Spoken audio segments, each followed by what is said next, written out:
da diáspora nordestina, né? Então, minha família também, eu não tenho raízes aqui em São Paulo. Eu fui a primeira neta a nascer aqui, né? De uma família de maranhenses, paraibano, pernambucana, né? Da onde meus avós vieram. Então, é uma forma também de pessoas como eu, né, se reconectar com a sua ancestralidade. Fazendo esse movimento do Sankofa mesmo, né, de retornar para esses territórios.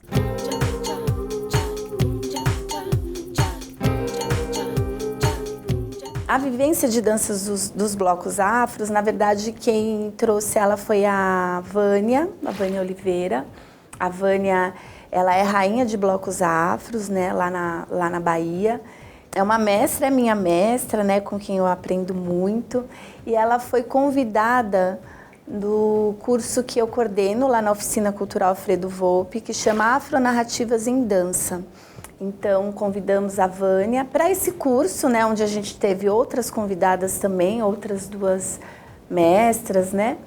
E a dança de blocos afros, ela é uma dança fundamental para o empoderamento negro feminino.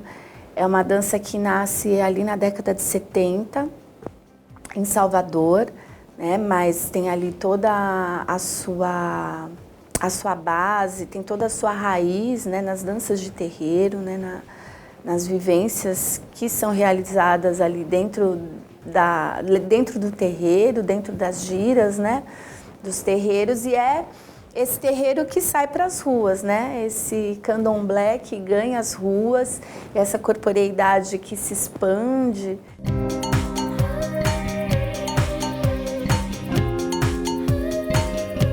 Esse nome ele surgiu através de um curso que eu fiz com a Deise Brito, que também é bailarina, também é baiana, já está há algum tempo aqui em São Paulo.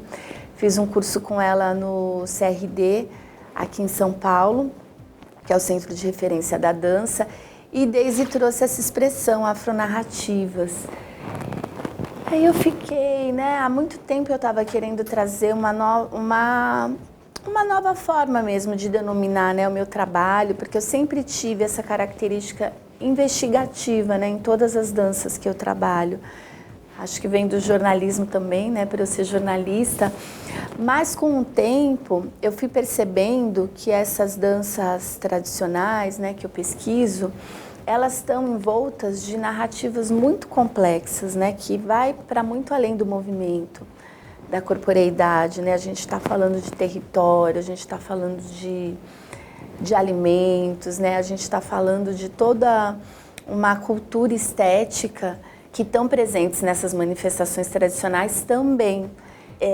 Isso sempre esteve, né, presente nos meus cursos, mas com Afronarrativas em Dança eu aprofundo isso ainda mais, inclusive trazendo as confluências, né, dessas manifestações com a África. Então, localizando, né, qual essa manifestação cultural, ok, ela tem, né? Ela tem influências de África, mas que África, né? De que África estamos falando? Estamos falando dos povos bantus, estamos falando dos iorubás, e com isso a gente também dialoga de uma maneira mais profunda, né? E mais verdadeira com cada uma dessas manifestações. E aí, por conta disso, eu acho super importante trazer, né, as mestras e mestres que estão, elas sim, nos seus territórios, fazendo com que essas manifestações permaneçam vivas e que a gente possa vivenciá-las aqui no Sudeste, por exemplo, né? Eu sempre trago essa expressão, né? Eu sou fruto da diáspora nordestina, né? Então, minha família também, eu não tenho raízes aqui em São Paulo. Eu fui a primeira neta a nascer aqui, né, de uma família de maranhenses, paraibano, pernambucana, né, da onde meus avós vieram. Então, é uma forma também de pessoas como eu, né, se reconectar com a sua ancestralidade.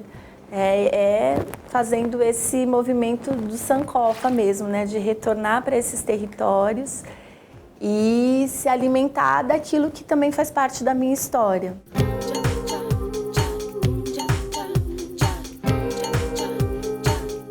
Taquerê, ele surge há 18 anos, no bairro de Ermelino Matarazzo.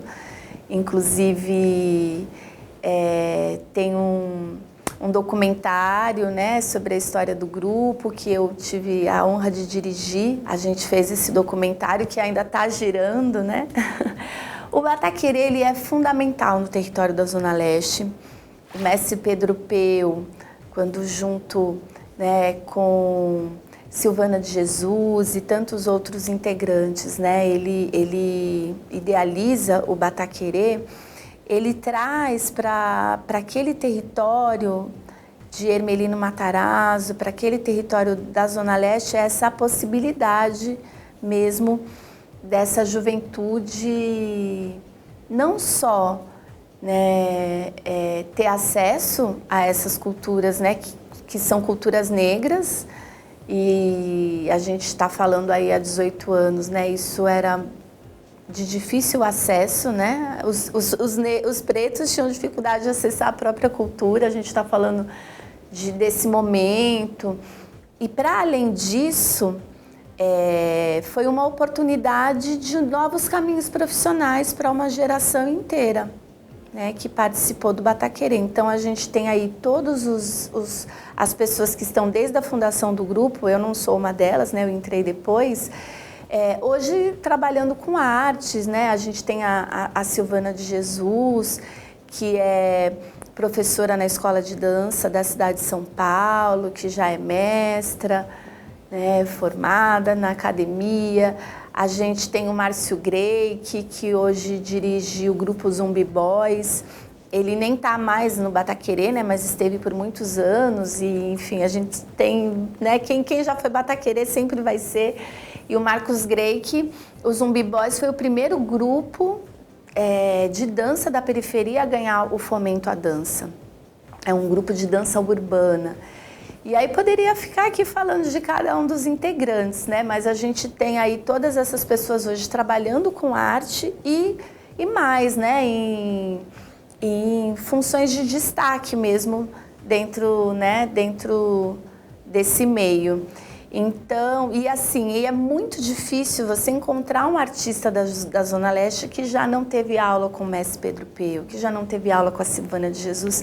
Eu sou uma dessas pessoas, né? Eles foram meus primeiros professores de danças brasileiras e eu devo muito, né? Tenho Pedro Peu é o meu mestre, Silvana de Jesus é minha mestra. E aí é super importante dizer também que o Pedro Peu é mestre de capoeira, né? O quanto essa linguagem ela é fundamental para o grupo. E o bataquerê surge, inclusive, primeiro como um bloco, né? Um bloco de samba reggae, né? Um bloco afro.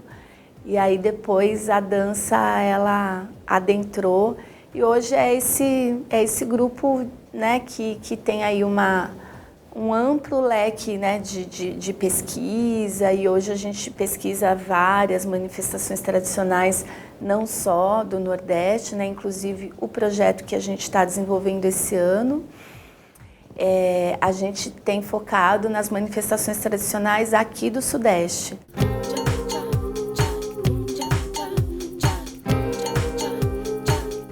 Bom, a Companhia Lelê de Oiá, uma companhia que eu tenho, enfim, né, um carinho imenso, foi fundada pela mestra Soraya, que se ancestralizou há pouco tempo. Mas a companhia continua, né, firme e forte, nossa mestra está conosco, ela nasce em Itaquera, é uma companhia que tem muitas crianças, só a Soraya tem 5 netos, todos participam da companhia, chegou agora a Sorainha, né, que é uma pequenininha de 4 meses, que é a nossa mais nova integrante, e é isso, é uma companhia super importante ali no território de Itaquera. E aí, sobretudo para o empoderamento negro feminino das mulheres naquela região, né? A história da Soraya é uma história muito emocionante de uma mulher que passou por muitas violências físicas, né? Dentro de casa, com o marido.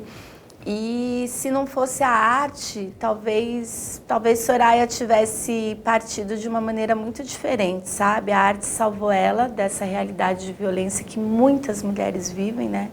Muitas mulheres negras na periferia.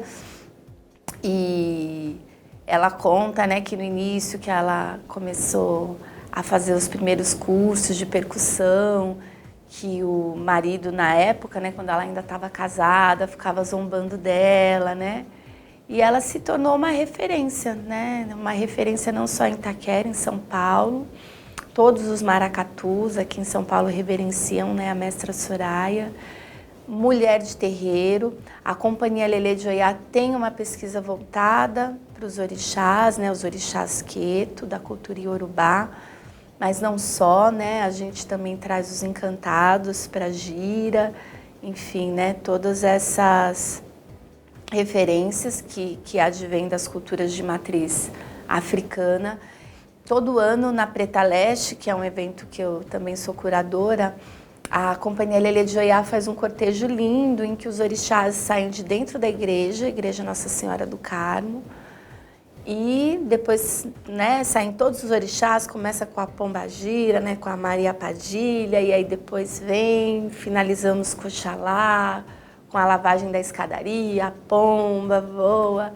E é muito bonito, no final a gente tem o xirê ali com todos os orixás e a gente sai em cortejo pelo bairro, justamente para celebrar a liberdade religiosa, para denunciar o racismo, né, contra as religiões de matriz africana. A gente viu aí até um episódio bem recente em relação a isso. O Cangaruçu é um grupo que a gente ensaiou por muitos anos ali no Tendal da Lapa. Hoje a gente está um pouco assim sem sede, né? Mas a gente ensaiou por muitos anos lá. E o Cangaruçu é um grupo também, né, criado por um homem negro baiano, que é o Gilberto Jete, né, Gilberto Santana Jete, que a gente chama carinhosamente de Jete, ou uma pessoa também com quem aprendi e aprendo sempre. Ele cria o Cangaruçu com muitas pessoas também de vários grupos de maracatu, né? Então também é um grupo que tem aí a sua raiz muito ligada ao maracatu. E é um conjunto de música e dança, né? A gente tem também os sopros, né, presente dentro do Cangaruçu. Um pouquinho antes da pandemia, a gente estreou com um espetáculo novo. Tem um cortejo, antes da pandemia, né, a gente realizava um cortejo anualmente, também trazendo essa linguagem dos blocos afros, né, é uma homenagem do Jete, quando ele criou esse cortejo, era uma homenagem a esses blocos afros de Salvador, que também faz parte, né, da pesquisa dele, de muitos integrantes do grupo, como eu, por exemplo. E é isso. E aguardem que em breve teremos novidades também no Cangaruçu.